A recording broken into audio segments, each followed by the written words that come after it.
Today we have a 2015 Chrysler 200, the 2.4 multi-air engine here. We're replacing the alternator.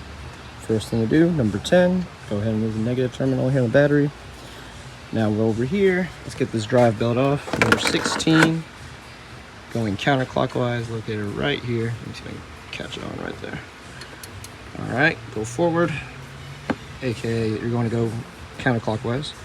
Go ahead and remove that belt, and then let's get to the alternator. Okay guys, so my belt has been removed. Now we're going to remove a total of 3 bolts that hold the alternator to the engine here. I'll put you a view on the new one. We've got 2 at the bottom, as well as 1 right at the top. But before we do that, we're going to go ahead and just come back here and pull this cover off right here. So with that cover removed, we're going to take off that 13mm nut holding the power wire. And then directly below that, we're going to go ahead and disconnect the sending wire, which will be located right here as well. There's a locking tab you got to push back. I'll show you a view of it when I get it out, as well as the alternator removed. So we're going to remove these 2 points before removing the 3 bolts. All right, guys. So the alternator's been removed, but a quick. First let me show you this here. This is the connector. Pretty much just push this tab back and then squeeze down. It'll take it out.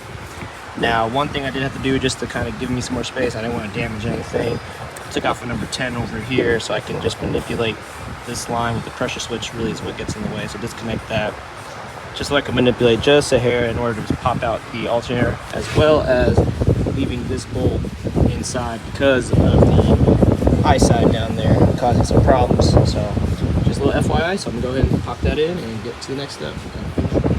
Okay guys, alternator is fully installed, the 3 bolts tightened, the nut in the back for the power wire, as well as that, I called it a signal wire, or sending wire, it's a signal wire, for charging status, blah, is plugged up, as well as that red locking tab back in. So the alternator is pretty much fully installed. Just need the belt, attach the pressure switch, the bolt here, so we don't want to manipulate.